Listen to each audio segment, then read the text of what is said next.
Grammatika kerakmi deb so'raydiganlar juda ham ko'p. Ha, javobim bitta. Grammatika kerak, faqat practical, ya'ni amaliy grammatika bo'lishi kerak.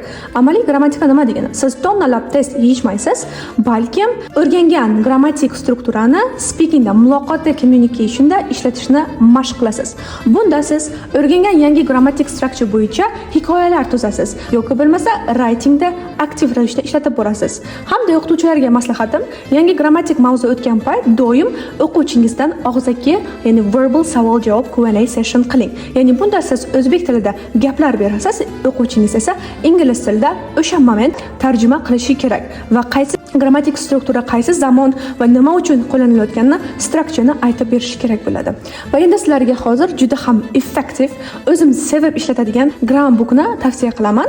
Bu grammar bookda siz grammatikani ipidan ignasigacha o'rganasiz. Eng mayda grammar intricasilar aniq lo'nda qilib tushuntirilgan, mustahkamlash uchun mashqlar berilgan. Bu kitobni olmoqchi bo'lsangiz, izohlarda grammar so'zini yozib keting.